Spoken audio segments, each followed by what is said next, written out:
vibe.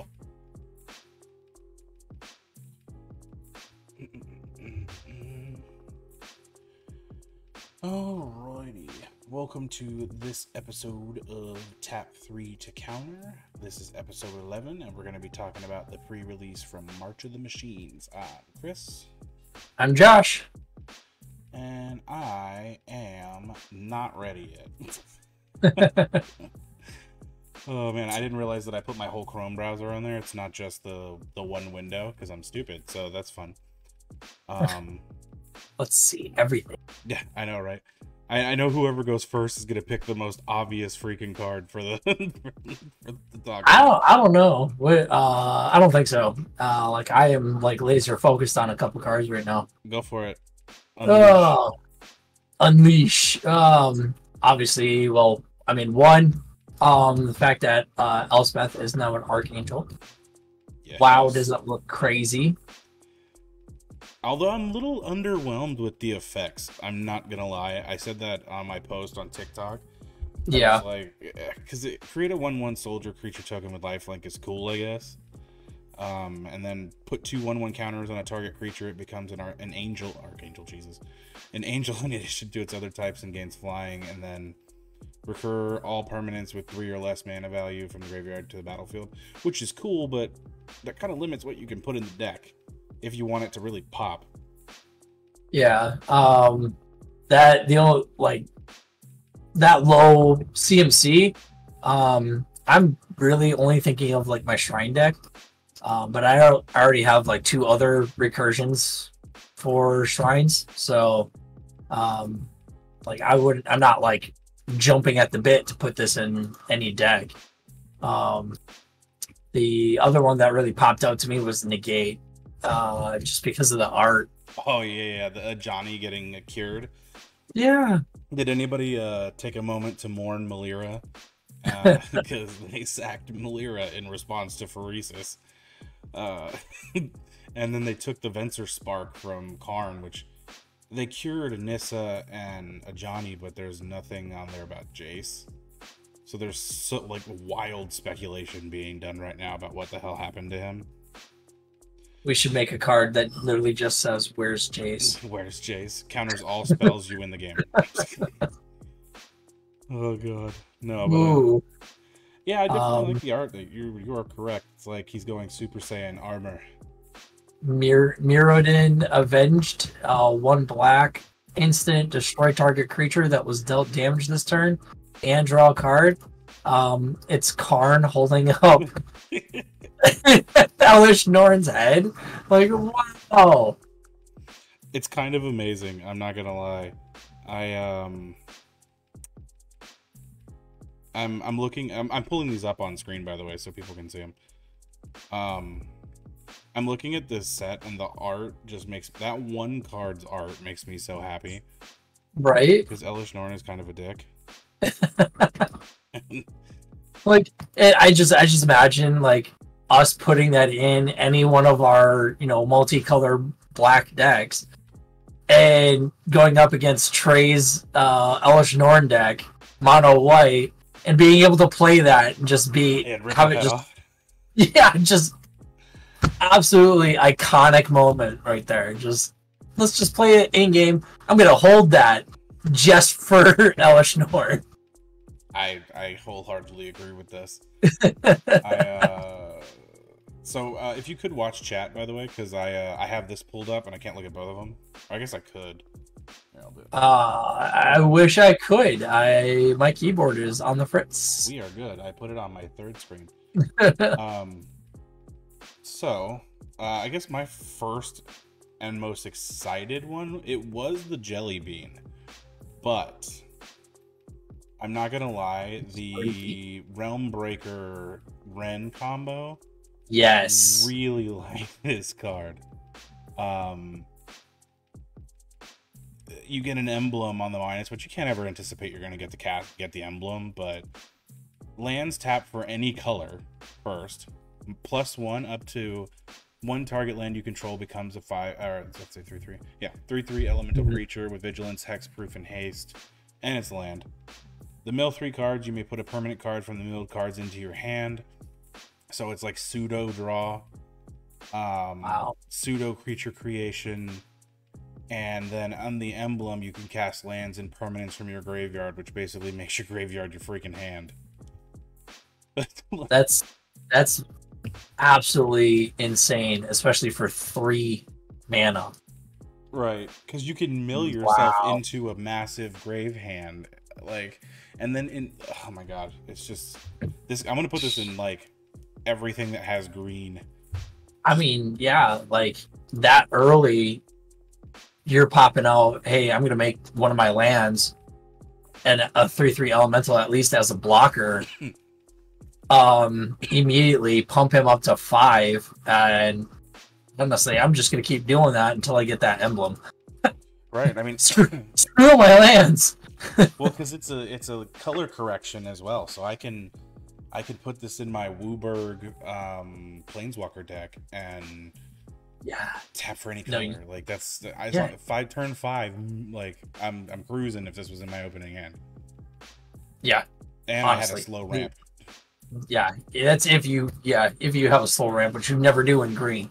Right. But that's insane. Popping him out pre-turn 3, get him up to 5. People are immediately going to have a hard time, and then even if you block with your 3/3 elemental that you literally just created with his +1, guess what? You get to that emblem, you get to recur them from the graveyard, and then you get the emblem the entire game. That's Oof. beautiful. If I pull one of these, I will be completed. Oof. Um, Play lands and cast permanent spells from your graveyard. Yeah, I mean that doesn't.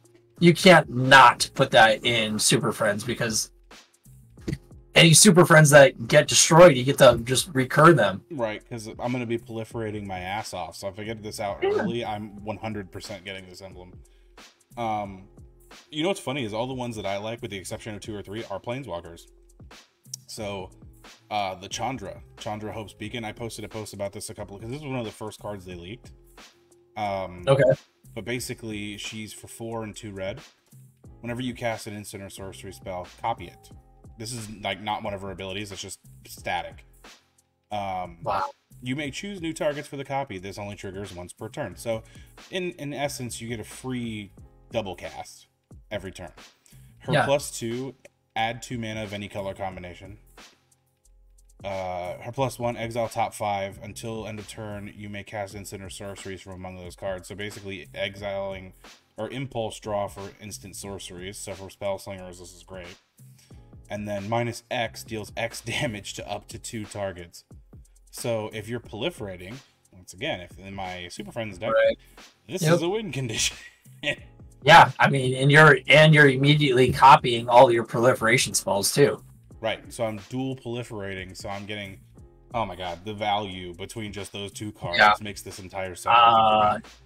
And knowing you're gonna get both Ren and Chandra in one box. I'm gonna get in one pack. Get out of here, boy. One pack. Nah. Oh man. But still, like those 2 if I can get these 2 planeswalkers that day, I'll be happy with the day. Like, yeah. Man, I would love to see the pull rate on these. Oh, it's gonna be ass probably. And then I guess my next one would be the Jelly Bean. I'm super excited just because I like Omnath. I love the Jelly Bean. Yeah. So he's all the colors. The black one's Phyrexian. If you would lose unspent mana, it comes black instead. So it's basically like a manipulated version of the mono green. Look at there he is. I was looking for the I was looking for the alt art. Oh yeah, the pretty boy. Yeah, this is just my brain was like looking for him and scanning, and I couldn't find him, and my brain was stuck on the alt art. Well, it's because they got, honestly, the posting on their site is a little bit, they've only posted the regular ones, which makes me sad, but it explains in the story, if anyone's curious, how it happened that Omnath gets converted. It's really not like super special. It's like the Hedron and then Nahiri, but I love the art of this card, and it's a Wooburg Elemental Commander, which will be fun. And you're looking at the top card and revealing a card. If it has 3 or more colored mana symbols, You add 3 mana, and then put it in your hand. If it doesn't, blah, blah, blah, blah. You add mana and put it in your hand. If it doesn't, you just put it in your hand. So basically, you're impulse drawing, and you're saving mana, and you have access to every color. So, I just think it's fun. It's not. I don't think it's going to be broken. It's just does he store mana, but he stores it as black? Is that what his first ability does? If you would lose unspent mana, it becomes black instead. I believe so. Yeah, it would operate exactly like the green one. Yeah, mono green one. Yeah, Omnath. Mana.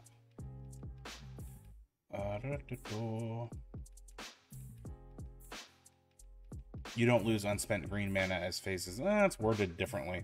It is worded differently. So I'm curious how that would work then. What's going to happen with that black mana, you know? Worst case scenario, it makes it through phases as black. Best case scenario would store. So basically it kind of just stacks up for the next phase, but maybe when you end your turn, it drops off. So if I had 4 red floating and I've changed phases, it'll turn into 4 black. Okay. At least like it'll pass from phase to phase. That's a little bit better, but not as good as like storing it. Right. I mean, honestly, I'm gonna have to look at the ruling because it's gonna be it's gonna be one of those things. There's always I thought and I need and I want. So, but what do you got next? What you got on your roster?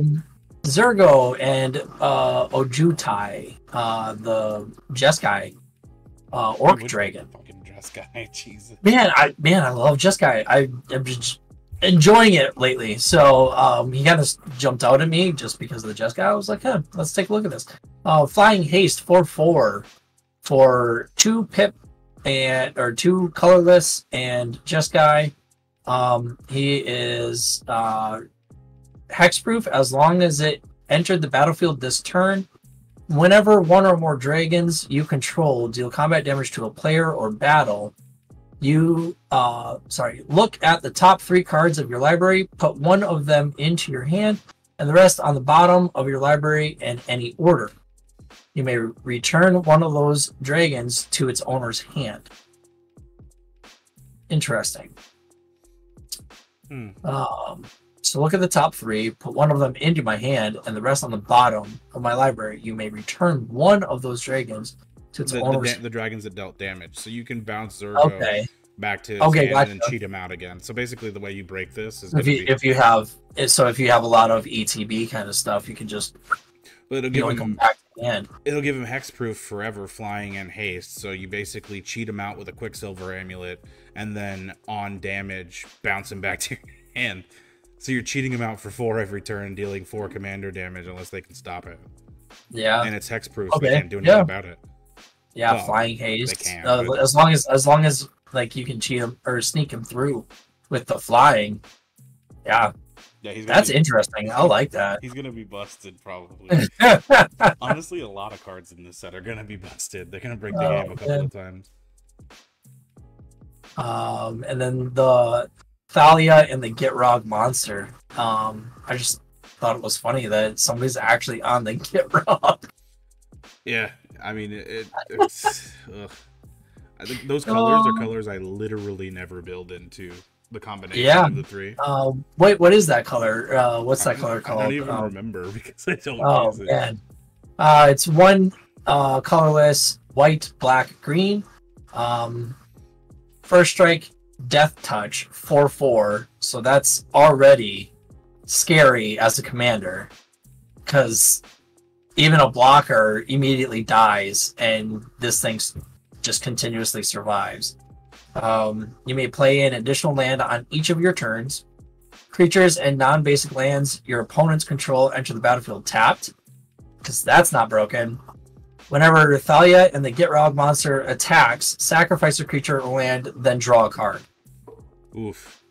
You need a token factory that triggers on attack. That breaks this. So you make a token on attack and then sack the token in response to the attack trigger from Thalia, so you never get fucked. I got probably at least 2 or 3 token factories in Ishin that are white. So Right. I mean, and that once again, that it took us what 4 seconds to decide how to break this. Like, Oh my word! there's so many stupid decks that not stupid, And but you like, see, and you know, like Gitrog, so many people play Gitrog in competitive. Like I either way, like this thing will either become the new Gitrog commander, and Gitrog will go into the 99, or like this thing just will just feed itself.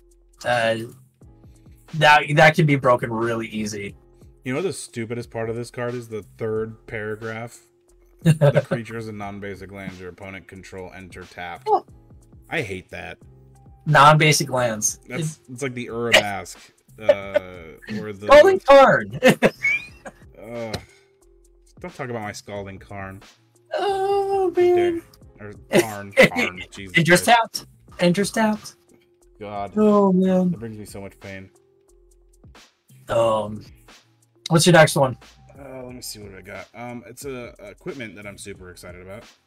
Just because I love to see the new swords come in. So sword, nice in the future. It's 3 colorless. Equip creature gets +2/+2, just like everything else, and protection from Dimir, which is interesting. Whenever equipped creature deals damage to a player, you surveil 2, which is like Scribe, but you throw them in the bin. If you don't want. You have the option. Yeah, you have the option to throw Instead them of in putting the them in the, graveyard. they put it in there to try to break cheating, but that's a whole nother story. So you surveil 2. You can cast an instant or sorcery with mana value 2 or less from the graveyard without paying its mana cost. If that spell will be put in your graveyard, exile it instead. I mean, think about what kind of stuff you can cast with 2 or less for free.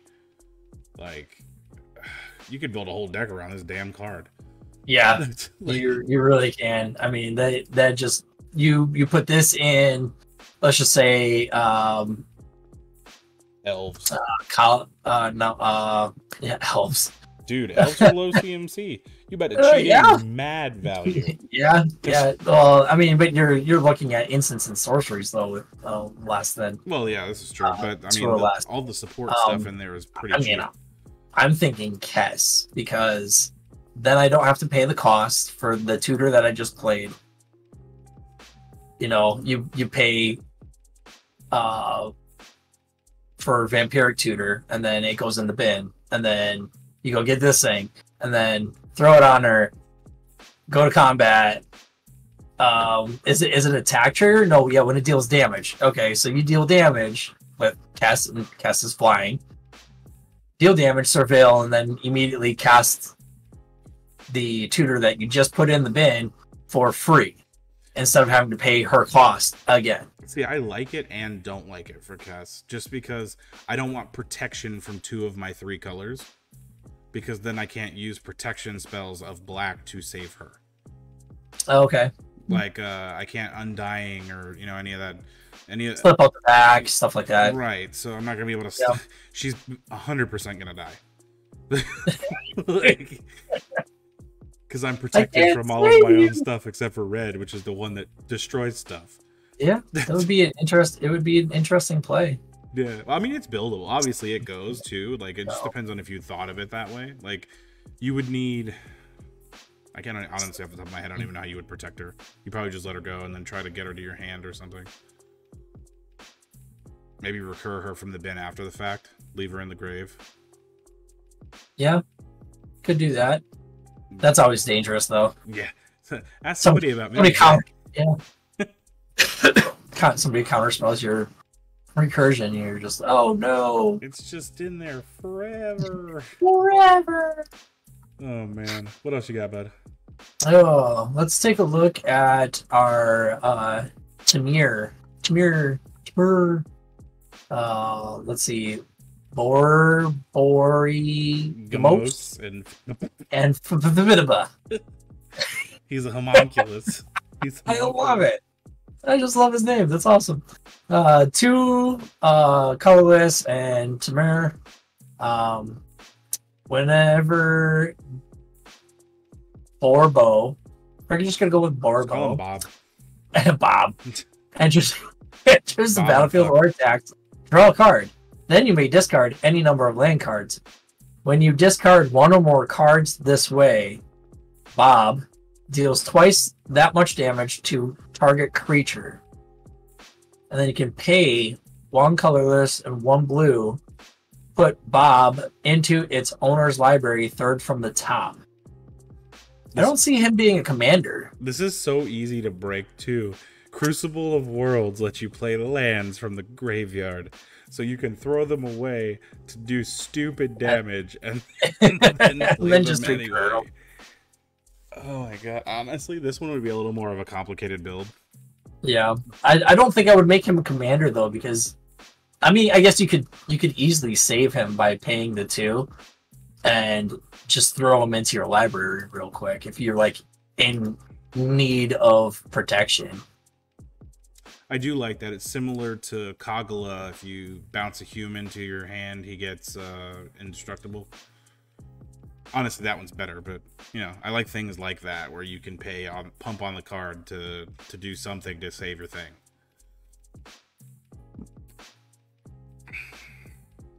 Yeah, that'll be interesting. I'd like to see if somebody would like to attempt that build. I want to attempt it because its name is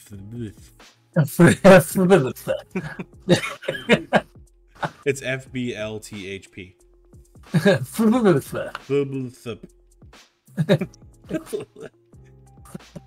These double commanders are the partner little things like Drana and Linvala. Like Linvala is super crucial to the Zendikar story. Yep. Flying Vigilance activated abilities your opponent's control can't be activated. So basically it's Ellie Norn. But minus the triggered, it's the opposite. I believe. I think it was triggered abilities for Elish. And then Drana and Linvala have all activated abilities of all creatures your opponents control. That is dog water. I'm out. I fucking hate that. Oh my gosh. That thing hits the field. I'm just I don't know. I'm done. It's only dude, it only costs 4. Doomed! It's like anytime a ninja does damage, flip. It's like cool. All my things are you steal Yuriko triggers, steal Satori, steal Torbrand, steal. Well, there wouldn't be red in it. That'd be bad because there's no red. No, I mean, dude, think of how much stuff you could fucking steal.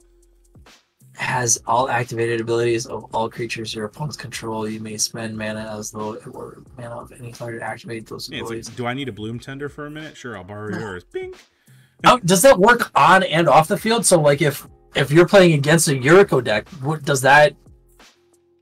Can you ninjutsu her suddenly in? I don't think so. I feel like it would specify if it were from the command zone because it usually does for Eminence and stuff. Right. And even not with Aloro back before Eminence, it specifies from the command zone. Watch. They say it works from command zone. Judge, can I get a ruling? Judge. Stalin? Oh man. One of the rulings comes out. Oh, God. That'd be terrible. This set has so much juice. Yeah, I literally just read Kami of Whispered Hopes. Is that blue? Green. So it's right next to red. Oh, okay, got it. So 2 colorless and 1 green.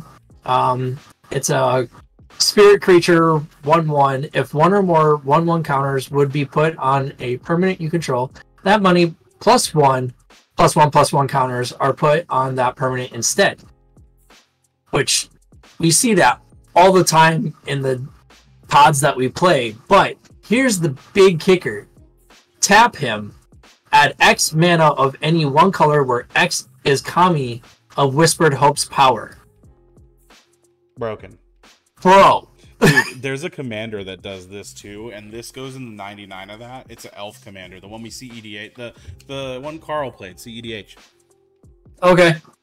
This goes in that and breaks the friggin' game. You put a fucking hardened scales and like 3 or 4 other duplicators, and you have just short of infinite mana. Wow. yeah. Like that's just gonna get so big so fast. Because all it takes is here. I'm gonna put 1/1 counters on every creature I own, and if I just have a bunch of 1 pip elves out on the field and I tap It also goes infinite with Freed from the Real, just like in Semic, just like every other Oh, freaking okay. mana dork. Yeah. Because you could tap the first round for X blue, say as long as he has 2 or more, it goes infinite. Yep. So, Ouch. yeah. So you tap for 2 blue, then you tap for 2 green. You use the second blue to untap, tap for 2 blue, tap for 2 green. Use the second blue to. Jesus, another mana dork that breaks the mana. 40. I gotta. Oh look, another card for my Kinnan deck. No. No. Oh my god, he has so much mana coming out of his ears, or her ears. Oh man, do we have any crazy crazy last minute mentions before we wrap her up?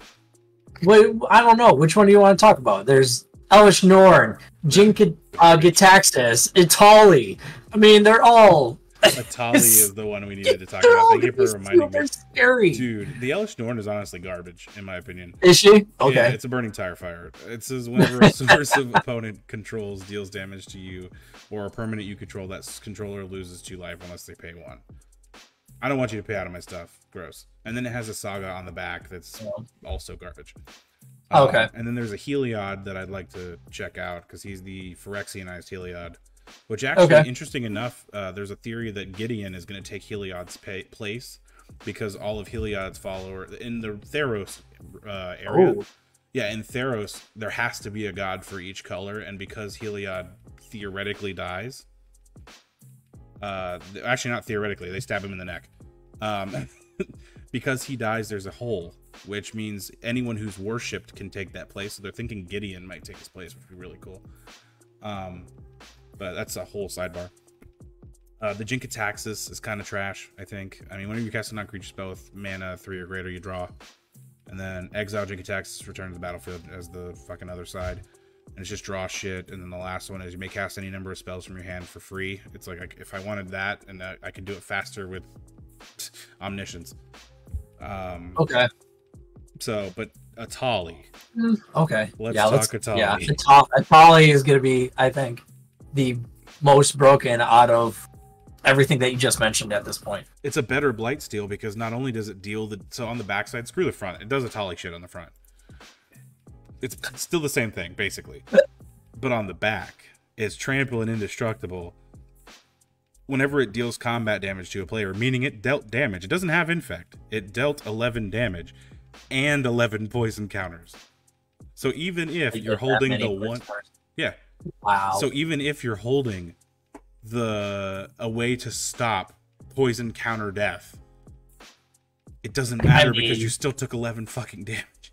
No, because he already has trample, all you have to do is give him a way to either get through, so make him unblockable, or you just double his power, which green has a ton of. Well, yeah, it's a Pondriel.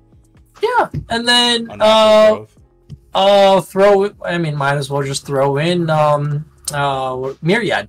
Why not hit all 3 people with copies of him? Honestly, yeah, if you can Myriad him, and then because he's trample, if they're like, think about if you cheated this in super early, and you manage to flip it when everybody's low on blockers, the perfect storm of everybody blocking with a 1/1 to die from infect still.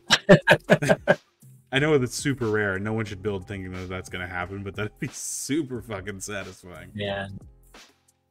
Oh. This card is basically Blightsteel on steroids. Like, I mean, how do you not play this? Oh, dude, the 2 planeswalkers and the jelly bean, and I'm happy. Jelly bean. I mean, you gotta have the boy, but you gotta have this. I am super excited about this set. Like, I cannot wait to get my first box. Well, the coolest thing is we're gonna be at Command Fest for the pre-release of this, so and we're gonna get a sealed box from Command Fest. So not only will we do that, but I'll also be doing a pre-release on that Saturday. I lied. At one of our stores, so I'll get my box, my pre-release, and my other pre-release. So if I don't get the 5 cards that I want from that much product, I'm gonna be very upset. and then be yelling at people about pull rates. Yeah, well, I can't even talk crap. I've had such good pull rates for the last 5 or 6 5 or 6 sets, pretty much since the oh, that's my train of thought. I'm trying to think of what was the first set that I released? Dominaria United. Since Dominaria United, I've had like basically nonstop good pulls. So I really can't complain per se. But this set is just super exciting. The story is super good. If anybody wants to read it, dailymtg.com will this is the website that redirects from it that I'm at right now, and you can go to story here, and it has the whole March of the Machines episodes 1 through the beginning, explaining everything that happened and all the cards and how they go together, from the Ajani fights to it goes all the way into the death of Elish Norn and all that stuff. So if you have any interest in reading that, it's very, very, very much worth it. But I don't have any more cards to talk about, honestly. Now we just need to see the set, I think. Yeah, I think we just wait until they come out and hope for good pulls. I mean, at this point, oof, they all just look so good. I honestly, like, you never know until you have it. Like, I can sit here all day and say that Zurgo and Quotai or whatever, the Jeskai one you said, I can say, oh, I can break this, cheat it in, pop it out, cheat it in, pop it out. But until I've played it and seen if it functions, yeah, you know, it's all just whatever. Like, honestly, I'm happy to pull whatever I pull from this set, just so, you know, for the experience. Except for the Raccoon Warrior, I don't want that. Scrappy Bruise. Do it. It'll be fun. Well, if nothing else, I guess we will conclude our episode here. We will be live next week to do our pre-Command Fest talk. And then we'll do a post-Command Fest talk the week after. Because we're going to be off the week before Command Fest in preparation and all that stuff. So there won't be an episode. So if anybody has anything they want to see, or, you know, we're probably going to do... I'm going to do some live stuff on TikTok for anyone, and Facebook for anyone who follows. But yeah, make sure you guys go to Tenchi's page too, which will be linked in here, so that he can get some love. And I assume you're gonna probably post something from Command Fest as well. Oh yeah. But yeah, I guess we will see you guys in the next one. Later.